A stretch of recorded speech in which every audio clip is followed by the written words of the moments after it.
Good afternoon and welcome to the Food Marketing Center of Excellence 2019 Innovation Summit. We are delighted you are here, taking part in this momentous occasion, witnessing the strongest partnership of industry and academia, bringing together the best innovators and thought leaders in this one space. We're going to look at what's happening with personalization and really hyper-personalization, how important that is for both the retail and food service sides of our business. We're going to look at conversion, or really convergence as well, where multiple things are coming together to create one new mega trend. And then finally, we're going to look at migration, the impact of people moving around the world or moving around the country, and what that does to the things that we want to eat and drink. This is what modern American food really is, because it accentuates this notion of safe experimentation. Right? It's safe because it's a burger. It's experimental because it has Korean barbecue on it. Right? That works. Versus if I told you to have, bulgogi with japchae, you might say, "What the hell are you talking about?" But put it on a burger, it starts working. In CPG, a lot of times we spend a lot of time talking and not enough time listening to the shopper. I mean, we have a lot of databases that are out there observing behavior, and not a lot of data that's out there kind of talking to the shopper, understanding kind of their motivations and thoughts and feelings.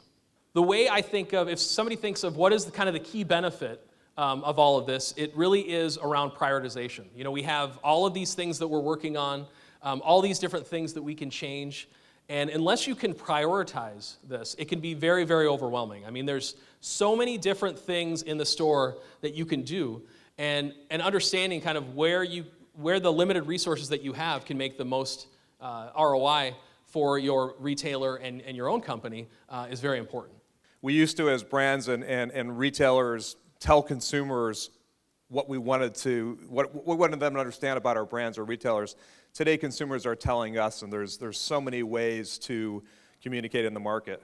The way the customers shop, the way that retailers behave and interact, the kind of data that we're going to use, that's what's going to change so dramatically. Yeah, there are a lot of new innovations in other countries with the grocery store industry.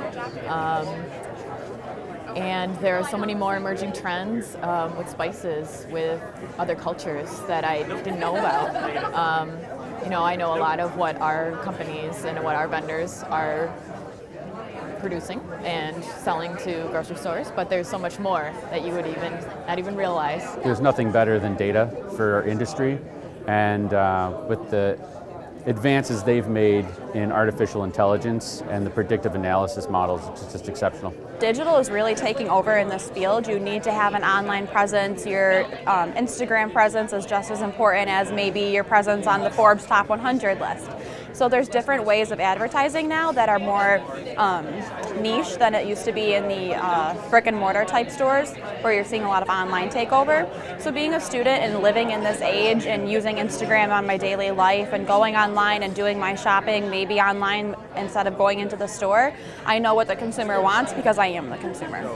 I was quite impressed with where Niagara has come in such a short amount of time, because certainly years ago I didn't know that. I've heard of the university, but I didn't know about the program here. So it's neat to see the industry support, because you can see when you have people the retailer panel was pretty amazing to see that type of level coming to support a program like this.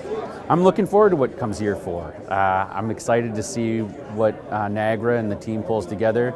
I have no expectations. My expectations being met every year, and I think it's just been wonderful to be part of this.